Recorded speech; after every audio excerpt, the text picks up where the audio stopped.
Tunjukkan aku jalan lurusmu untuk menggapai surgamu.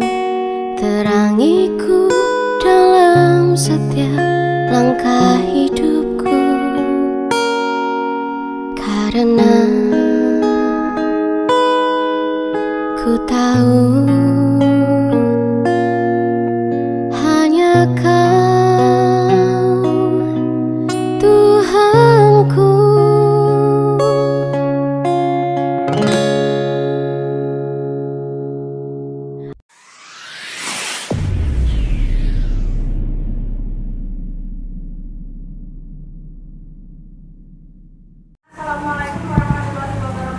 Waalaikumsalam warahmatullahi wabarakatuh. Perkenalkan, saya Amel. Izin bertanya Kanda Yuda, terutama kepada Kanda Intan, terkait materi yang tadi sudah disampaikan. Terkait materi yang sudah disampaikan oleh Kanda tadi, saya mengutip ada perkataan dari Kanda yang kurang lebihnya begini. Pemikiran yang energik tapi tidak diimbangi dengan intelektual, maka akan menjadi kejumutan dan timbul sikap apatis. Nah, dari sini saya mengamati gitu kan, sedikit mengamati gitu ketika saya menjadi mahasiswa, melihat sekitar saya ketika dalam pergerakan HMI ini. Pertama, tadi Kanda juga menyebutkan kita sebagai kader umat, kader bangsa harus terbuka pemikiran kita dan pergerakan kita. Artinya secara tidak langsung gerakan yang kita buat itu juga harus sejalan dengan apa yang diajarkan di HMI dan sejalan dengan apa perkembangan global yang ada di sekitar kita. Sekarang ini tadi ada contoh, salah satunya pergerakan melalui media sosial. Tapi yang seperti kita ketahui, negara kita merupakan negara yang memiliki minat literasi rendah. Sehingga melalui media sosial tersebut, menurut saya, itu juga bukan sesuatu hal yang efektif. Karena saya sering melihat gitu kan, aksi-aksi mengucapkan aspirasi melalui sosial media yang kini justru juga sering diabaikan oleh pemerintah maupun masyarakat itu sendiri. Karena jika yang kita ketahui kan dari kata demokrasi itu kan dari rakyat untuk rakyat itu. Tapi sekarang ini menurut saya seolah-olah rakyat ini bukan goals utama dari gerakan-gerakan yang diberikan oleh masyarakat atau pemerintah, sehingga menurut saya harus ada pergerakan yang lebih atau yang lebih menurut saya harus ada pergerakan yang lebih. Nah, pertanyaan saya, selain literasi dan gerakan-gerakan aksi turun ke lapangan, adakah gerakan lain yang lebih mengkonsistensi kita, terutama dalam meningkatkan pergerakan kita untuk mencapai tujuan kita dalam kebangsaan dan keislaman? Sekian, terima kasih. Waalaikumsalam warahmatullahi wabarakatuh. Yang saya hormati seluruh senior, Kanda-Kanda. Perkenalkan, sebelumnya nama saya Reki Riviana Rahmatullah dari Komisariat Hukum. Mohon izin bertanya Kanda, dan mohon izin sebelumnya menjelaskan Kanda. Apa yang Kanda Rahmatul Umah dan Kanda Eka sampaikan tadi tentang kader-kader yang diharapkan nantinya menjadi insan pencipta pengabdi yang diridhoi oleh Allah Subhanahu wa taala. Hari ini saya rasa Kanda-Kanda semua, mohon izin Bang Arya selaku Mantun PBHMI, ada Bang Riki, Ketum muda saya Irul. Mungkin di sini adik-adik hari ini sudah banyak karena abang-abang yang menjadi peranan langsung aktif terhadap sosial masyarakat. Namun yang menjadi kendala abang-abang, terkadang seperti saya sendiri kadang mengimplementasikan diri terhadap masalah-masalah yang ada terhadap lingkungan. terus saya pikirkan, saya tuangkan menjadi bisnis plan. Lalu saya berikan terhadap senior-senior saya yang ada di puncak pimpinan bisnis plan ide yang berawal dari masalah itu Kanda. Contohnya saya ambil kutipan dikit tentang masalah lingkungan sampah. Saya pernah berpikir bagaimana hari ini sampah itu bukan hanya diambil tapi dikelola. Nah itu saya buat bisnis plan-nya, ketika saya sodorkan selalu dilempar-lempar Kanda. Nah sehingga kawan-kawan segenap bersama adik-adik yang lainnya down, atau bagaimana cara selanjutnya biar itu bisa tercapai. Alhamdulillah terkadang saya berkomunikasi sama Kanda Riki, beliau terkadang support juga. Mungkin hari ini beliau sambil menyambi, saya salut gitu sama Kanda Riki. Yang penting edukasi deh, edukasi dulu, nanti baru ide kita itu, yang penting kita edukasi ke masyarakat, baru nanti kita jalankannya kembali lagi untuk ke masyarakat. Yang penting tahapannya itu dari hulu ke hilir. Nah itu yang disampaikan kepada Kanda Riki kemarin. Nah pertanyaan saya Kanda, untuk membangkitkan atau menyemangati kembali bagaimana tujuan kita itu selaku kader sebagai pencipta pengabdi itu dapat tercapai, dan kawan-kawan ini yang tadinya semangat menjadi lemah kan ini karena tertolaknya sebuah pemikiran yang awalnya dari masalah, yang berawal pemikiran itu dari masalah, timbul dari pemikiran itu kan karena adanya masalah Kanda. Nah itu seperti apa Kanda? Mungkin kalau kalimat saya ini pokoknya bagaimana caranya dari permasalahan itu kami itu bisa berkuat Kanda, tapi ketika di atas terpental pemikiran permasalahan itu. Nah itu mungkin Kanda semuanya. Terima kasih. Wabillahi taufiq wal hidayah. Wassalamualaikum warahmatullahi wabarakatuh. Waalaikumsalam warahmatullahi HMI Komisariat Syariah Yain Metro.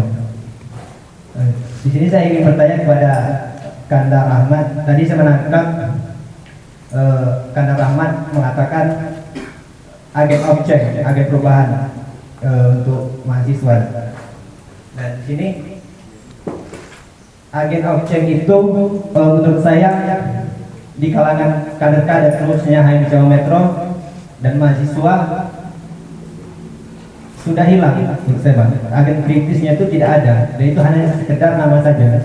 Nah, di sini saya ingin bertanya kepada Bang Rahmat, solusi dan cara agar agen objek terusnya untuk kader HMI Jawa Metro itu dapat kembali berjalan untuk mengawal semua aturan-aturan pemerintah dan juga untuk mengawal Indonesia Emas di tahun 2045. Baik, hanya saya yang bisa sampaikan dari Wabillahi taufiq wal hidayah. Assalamualaikum warahmatullahi wabarakatuh. Waalaikumsalam.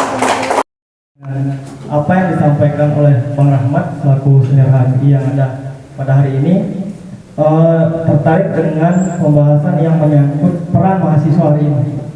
Saya melihat wadah atau organisasi yang ada di Indonesia pada hari ini itu pasif, beda dengan sejarah yang disampaikan oleh Bang Rahmat lebih masa lampau waktu zaman 98, kemudian zaman sebelumnya. Itu sangat kritis sekali ketika melihat situasi atau kebijakan pemerintah yang memang tidak pernah pro terhadap rakyat. Sepertinya banyak sekali contoh isu-isu yang memang itu sangat dominan untuk dibahas mahasiswa per hari ini, yang memang peran itu dilibatkan ke mahasiswa seharusnya. Karena masyarakat hari ini, terutama masyarakat awam yang memang kurang memahami akan hal seperti itu, yang memang mempunyai peran penting itu mahasiswa. Tapi saya lihat per hari ini kebanyakan wadah atau organisasi gerakan mahasiswa hari ini dijadikan kepentingan politik oleh penguasa. Itu yang menjadi kekhawatiran buat saya, Bang. Kenapa? karena itu tanpa kita sadari kita sudah melemahkan atau mengkerdilkan idealisme yang ada di organisasi itu. Makanya saya ingin bertanya kepada Bang Rahmat, bagaimana mengantisipasi terjadinya ketika kita punya senior yang memang senior kita itu ada di pucuk pimpinan penguasa. Di situ pasti tanpa kita sadari yang emang awalnya kita mempunyai pemikiran kritis, dikat, kita ingin lumbur dikat, itu menjadi kekhawatiran buat saya. Entah diiming-iming nanti ada proyek atau apa-apalah, udah kamu diam aja. Itu menjadi kekhawatiran. Artinya tanpa disadari, senior sendiri membungkam kita. Senior sendiri mencegah kita untuk bergerak. Bagaimana kita untuk bertindak atau mencapai sebuah yang disampaikan oleh Bang Rahmat atau yang ada di tema mencapai Indonesia emas. Itu nggak akan bisa sampai kalau sampai saat ini gerakan mahasiswa terus dekat dengan penguasa yang memang penguasa itu adalah senior kita di organisasi. Mungkin seperti itu Bang, karena itu emang dari awal merupakan kekhawatiran buat saya melihat isu-isu yang muncul, terutama isu nasional yang paling booming. Belum isu-isu yang ada di daerah kita masing-masing. Itu tidak ada sama sekali yang memang mahasiswa ataupun wadah organisasi yang menentang akan hal itu atau membicarakan akan hal itu. Seperti yang disampaikan Bang Rahmat, melewati sosial media kita bisa demo, nggak perlu sampai turun ke jalan, tapi tidak ada, mungkin hanya beberapa, kan seperti itu. Jangan sampai organisasi yang mempunyai ideologi, mempunyai pemikiran kritis, garis gerak yang memang jelas untuk kepentingan rakyat, itu dijadikan kepentingan politik oleh penguasa. Mungkin seperti itu Bang, terima kasih. Saya Assalamualaikum warahmatullahi wabarakatuh. Kawan-kawan KMHDI, kalau dalam doktrin agama kami Islam itu konteksnya sebenarnya untuk melakukan perubahan itu simpel. Man ra'a minkum mungkaran falyughayyir biyadihi fa illam yastati fa bilisanihi wa illam yastati fa biqalbihi. Fakadzalika adhaful iman. Jadi konteksnya melakukan perubahan itu konteks power, kekuatan, tapi tidak selalu kekuatan itu bermuara pada kekerasan. Saya bilang jangan sampai kemudian dimaknai fal yughayyir biyadihi itu ubahlah dengan tanganmu. Itu dimaknai sebagai tonjokan saja, tapi juga rangkulan. Tangan itu juga merangkul selain memukul. Jadi kadang-kadang kita tidak bisa melihat konteksnya apakah orang ini perlu dikasihani atau perlu diperangi. Maka konteks itu yang harus kita letakkan. Tapi mungkin para ulama lebih banyak menafsirkannya kekuasaan atau kekuatan itu sebagai kekerasan. Kalau saya tidak, karena di situ yadun. Yadun itu tangan. Tangan fungsinya bukan hanya untuk memukul, tapi juga merangkul. Kedua, itu fabilisanihi. Lisan itu tidak juga marah-marah, tapi juga nasihat. Kemudian kolbi, hati, ada rasa, ada empati, kita doakan dia. Makanya kalau pada saat kita melihat satu kezaliman, satu ketidakadilan, maka fal yughar itu kenapa konteksnya ini perubahan? Konteks yang ingin kita bicarakan perubahan. Apapun yang kemudian menyimpang dari sistem ini, saya maknai sebagai sesuatu yang harus diubah. Status quo, dia nggak mau diganti, sistemnya itu aja, gitu. Yang lebih berpihak pada oligarki, berpihak pada pemodal, berpihak pada kekuasaan itu saja, maka dia harus diubah. Maka kita harus hadir dalam menyuarakan perubahan itu. Tapi kadang-kadang kita melihat secara parsial persoalan, tidak secara komprehensif. Persoalan bagaimana kuasa modal umpamanya dalam demokrasi kita seolah-olah itu menjadi wilayahnya politisi. Maka orang-orang yang kemudian tidak tergabung dalam partai politik tidak memiliki kewajiban berjuang. Saya tegaskan kemarin pada saat diskusi dengan kawan-kawan komunitas, kalau ada orang yang berjuang mempertahankan idealismenya, menolak sistem modal, sistem padat modal, uang dalam sistem politik, kalau dia kalah, maka kekalahan itu bersama. Karena kawan-kawan yang menyuarakan soal idealisme, soal kemungkinan membersihkan demokrasi ini dari noda, ada perjuangan semua, bukan perjuangan 1-2 orang. Jangan sangka dosen tidak punya tanggung jawab. Tapi kalau dosen kemudian menjadi lembaga survei, menjadi konsultan politik, merekomendasikan politik uang, maka dia penyokong kezaliman itu, kemungkaran itu. Saya ingin tegaskan itu bahwa tidak boleh politik, ekonomi, akademisi, intelektual itu adalah dunia. Dia ada puzzle kehidupan yang salah satunya kemudian kita buang, maka puzzle itu tidak lengkap. Dia tidak bernama kehidupan. Maka orang yang aktif sebagai aktivis, aktif sebagai mahasiswa, aktif sebagai ekonom, aktif sebagai bankir, aktif sebagai birokrat, semua harus berhubungan, terkoneksi dengan baik dan bekerja sama, saling bahu-membahu. Kalau dia punya cita-cita yang sama. Kalau lawannya ada orang-orang jahat, maka musuhnya ada orang-orang jahat. Makanya saya katakan teori pertentangan kelasnya Marx masih relevan untuk kita gunakan. Untuk mempetakan mana musuh, mana lawan. Walaupun orang menolak, nggak ada kelas. Kata siapa nggak ada kelas? Oh itu kan kasta hanya ada di Hindu. Di kita semua ada kasta.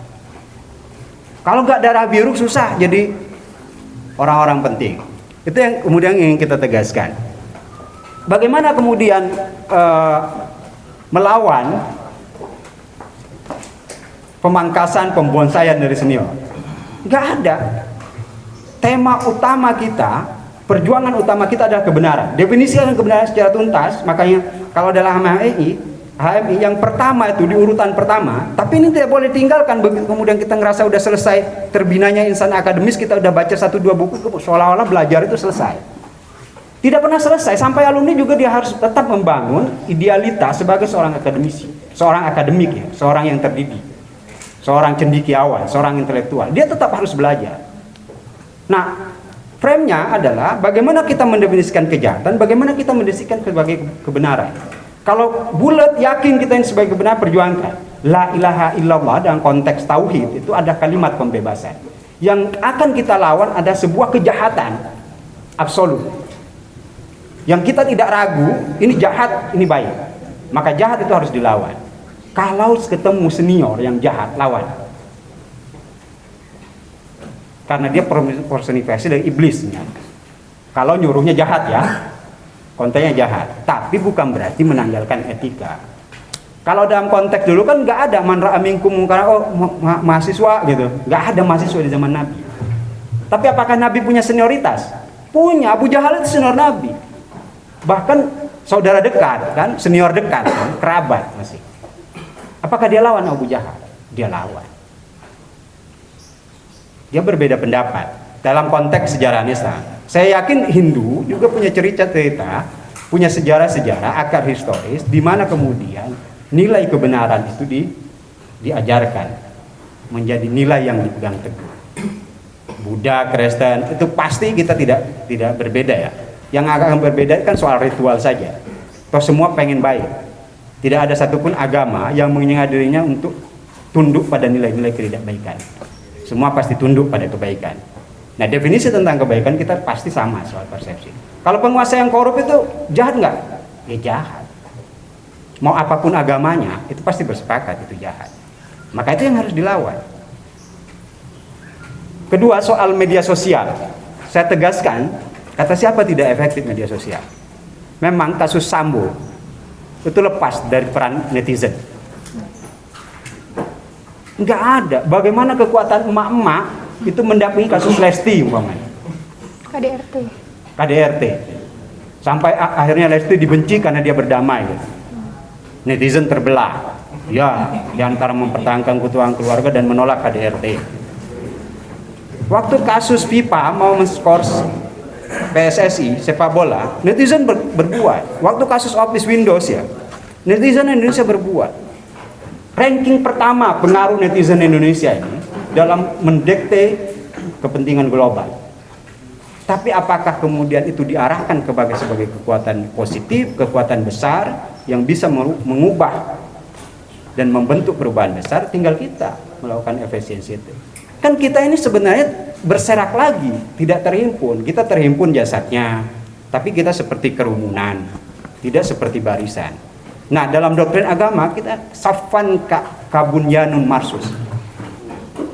Ka'annahum bunyan, mereka bersaf ka'annahum bunyanun marsus. Safnya harus rapi. Pada saat Arab Badui, Arab gunung itu datang kepada Nabi, saya setuju dengan pendapat saudara Eka. Kan sederhana sebenarnya. Nabi ajarkan kepada kami yang saat kami sudah mendapatkan jawabannya, kami tidak akan bertanya lagi tentang Islam. Cukup itu bagi kami.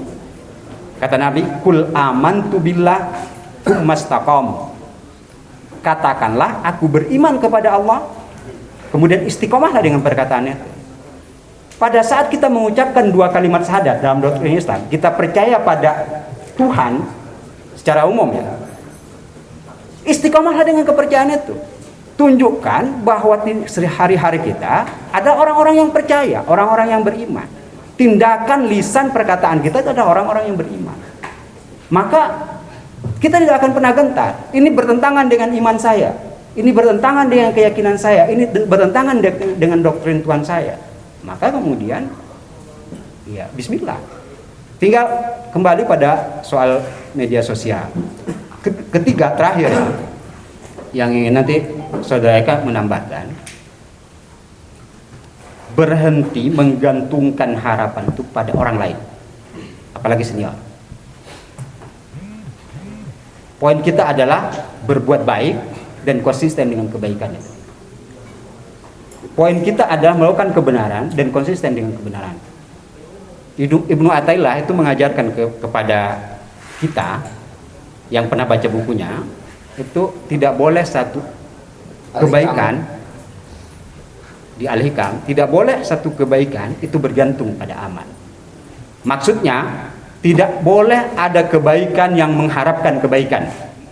Tugas orang baik itu adalah melakukan kebaikan, bukan mendapatkan kebaikan. Karena pada saat dia tidak mendapatkan kebaikan, dia akan berhenti menjadi orang baik. Maka konsistenlah untuk terus-menerus melakukan kebaikan dari yang kita bisa. Apa yang dilakukan oleh Bilal bin Rabah soal konsistensi. Dia memang seorang muazin, tapi bukan dia nggak berdarah-darah untuk mempertahankan keyakinannya. Dia dijemur di padang pasir, digebukin, disiksa, ahad. Dia tidak ada doktrin imannya. Maka mempertahankan konsistensi pada keimanan itulah yang penting. Konsistensilah untuk mengelola sampah kalau memang kita mampu. Kalau kita mampunya adalah hanya bisa mengambil sampah yang menyumbat irigasi, maka itu yang kita lakukan. Lakukan itu secara konsisten. Kalau kita konsisten tidak memangkas pohon, tidak usah kemudian berpikir orang lain, oh harus nanam pohon. Kita kuat menanam pohon, kita kuat. Kita lakukan menanam pohon. Maka mencintai alam, karena kita yakin dalam doktrin kita, apapun agamanya, apa yang kita beri kepada alam, itulah yang akan dikembalikan kepada alam. Kita racuni tanah, maka kita akan dikasih penyakit oleh alam. Kita tebang pohon, kita dikasih banjir oleh alam. Kita buang sampah ke laut, laut akan mengembalikannya ke daratan. Dan menjadi penumpukan sampah yang bisa menggusur rumah-rumah kita. Maka yakinlah apa yang kita beri ke alam, itu yang akan dikembalikan kepada kita. Kalau kita memberikan alam ini baik, maka alam akan memberi kita. Karena itu kemudian menjadi doktrin setiap agama, apapun agamanya.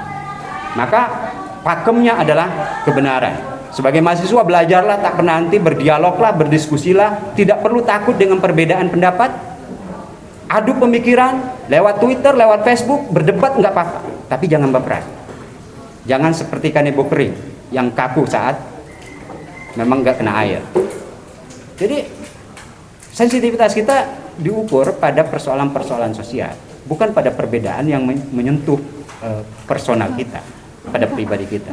Saya pikir mahasiswa itu belajar, berdiskusi, kemudian merespon realitasnya, menemukan hubungan antara teks dan konteks. Apa teksnya, masalah sosialnya apa, selesaikan. Sebisanya, semampunya, bukan sebagus-bagusnya, tapi sebisanya. Karena kalau kita berpikir hal-hal yang baik, yang muluk-muluk, tapi kita tidak bisa melakukan omong kosong juga. Terima kasih.